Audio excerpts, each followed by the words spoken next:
Hey everyone, back with another review, and this time we will be looking at a slightly customized 1459 BlackFencer steel messer.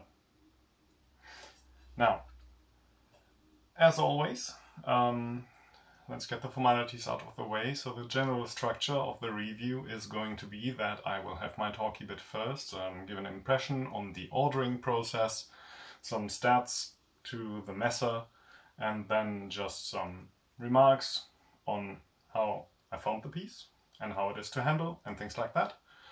And after that there will be a picture with some more stats, so you can just pause there and look at those, see what you think. Some more pictures of the actual piece, just so you can see it from different angles and not necessarily just through the camera in motion. And after that, some sparring clips, so you can actually see it being used. And as always, there will be timestamps in the description, so should you want to jump around, or if you just care about one of the things in the video here, feel free to jump around. Okay, so ordering process for this piece, pretty straightforward really. Now, I said it is a slightly customized version of the messer, and by that I mean, and you probably have already spotted it, no nagel. I'll get to why later on, but for the ordering process that really just meant that I contacted BlackFencer on Facebook and just asked if that was really an option. Unsurprisingly, it was. They are quite flexible in that regard when it comes to the hilt construction. And yeah, then I order through the page. Just left a note to be sure that, you know, it was part of the order as well. And paid by PayPal. I ordered in June, and the estimate was that it would take about 8 to 10-ish weeks. I got it late August, and since then I've been using it fairly regularly, really, especially in sparring, just to see how it holds up. Now, when it comes to the stats, really, or the make of the messer overall, for the construction I really have to say this is my first steel sword from BlackFencer in general. If you look at my background, you'll notice it isn't my first BlackFencer, really far from it, but it is the first steel sword I bought from them. And for that, I really have to say that I'm quite pleased with the general make, really. Just all lines are smooth and filed down, and it's got a really good, solid feel to it. The grip slaps are solidly peened, really. The cross is actually also peened to the blade for extra strength, and it does have a good sturdy feel to it. The flex could maybe be a bit more, it's a bit on the stiffer side, but I would still say it's safe. It's a shorter blade in general, and those are always hard to make flexible without being wobbly while still keeping a good, nice, broad blade to it. So for what it is, for a messer of that size, I think it's really perfectly fine. So the overall length of the piece is 91 centimeters, which is nice. I don't think it's too long, but neither is it too short, really. Of course, with historical pieces, they vary so much that it's hard to produce a piece that you probably couldn't find an example of somewhere if you look enough. But I consider this a nice length, really, for me and my size.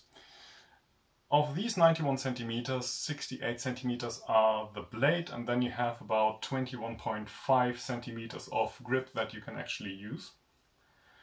It's got a nice wide cross of 18 centimeters, but not too wide that I feel it gets in the way, just for me personally when fencing, but wide enough that it does catch a good amount of cuts, really. So quite nice and safe for your own protection in that regard.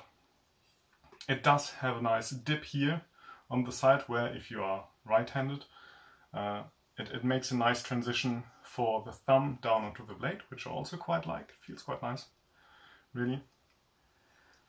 The blade in and of itself is quite linear when it comes to the taper overall. So it's got 4 centimeters at the base, and it really stays that until it gets down to the point of it, which is about 1 centimeter. And distal taper is pretty similar in that regard. It's a 5mm base for the stock, and then it just goes down to about 3-ish millimeters until you get to the point which is thickened and not folded, which I always prefer. And that again then is 5mm, so 5, 3, 5. So that is quite alright, really. It's got a PUB of 11-ish centimeters, so at 980 grams it is not heavy or anything, but it does have a good forward PUB that, together with the 4 centimeter wide blade, it does give a nice authority in the bind. It particularly feels nice to just dropping the point over your opponent's blade.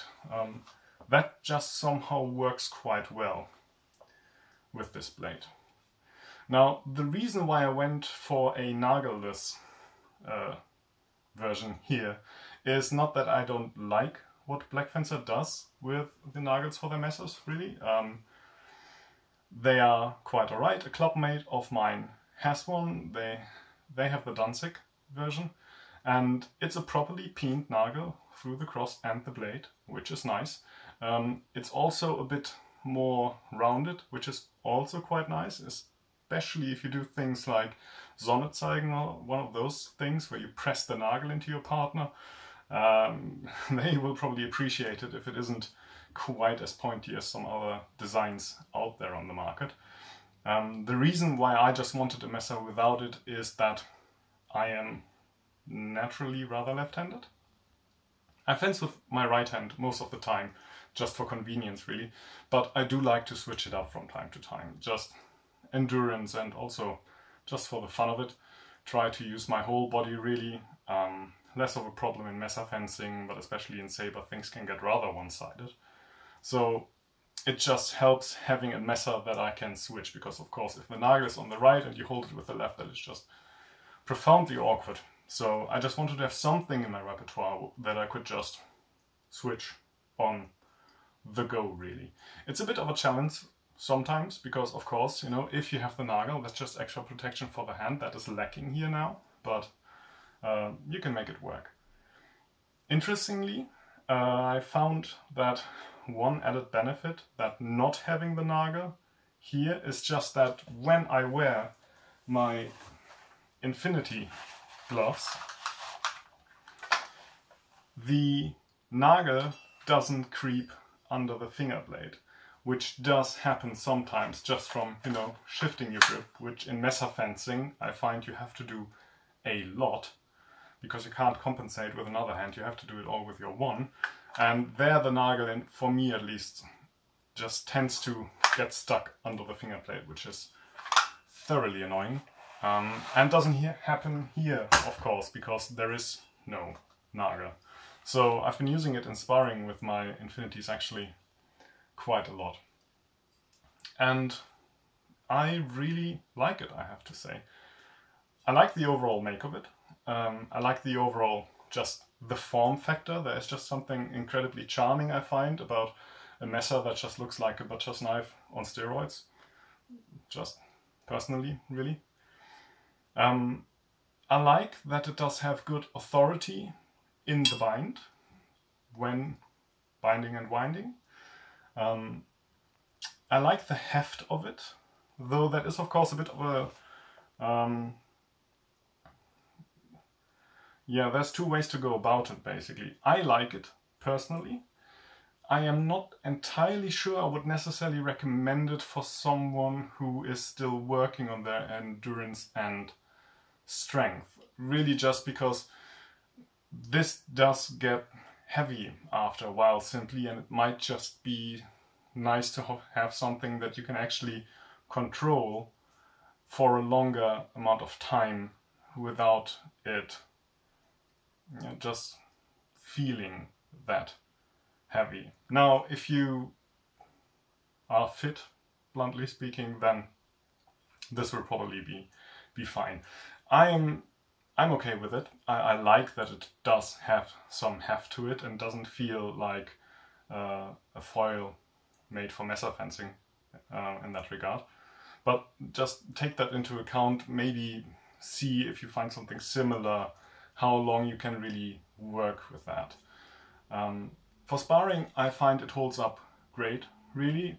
I'm not quite sure how much it shows on the camera, but there are some blemishes to it now, particularly on the outer side, as it tends to happen. There's just way more scratches on that, but no heavy dents really, which admittedly I found a bit surprising. As I said, this is my first steel mesa from BlackFencer, and I have kind of heard it rumored about in the scene a bit that their steel was too soft for some people and that the blades wouldn't hold up that great to sparring use. And now I don't know if it is something that they maybe changed in the meantime, or if it is something that has to do with how I fence or the mesas I fence against. Now, people in my club have mostly Landsknecht Emporium mesas, or we have one from Maleus Martialis,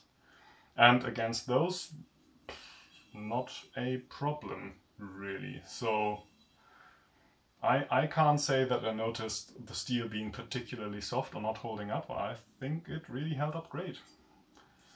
Grip as well, stable wood, some nicks in it, of course, as always, just tends to catch those really. But I think I will be having fun with this for quite a while, really. I quite like it. I would definitely recommend this one. If you're looking for a mesa, check out the BlackFencer ones. If you're looking for something with a bit of heft and nice authority in the bind, definitely that one. Cheers!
Verdammt!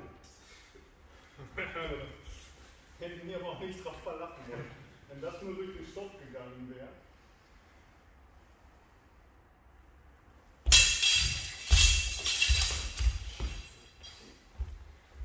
Kein gutes Position.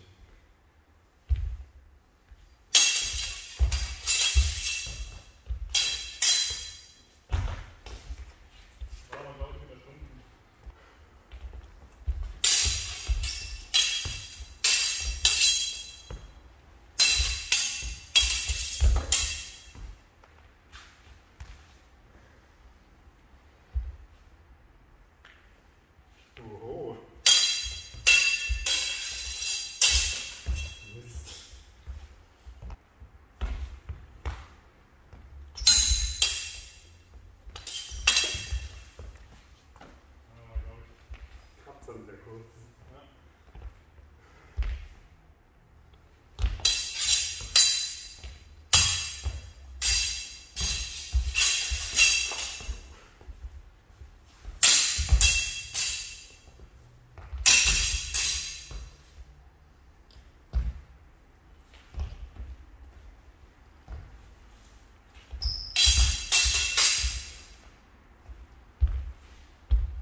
time.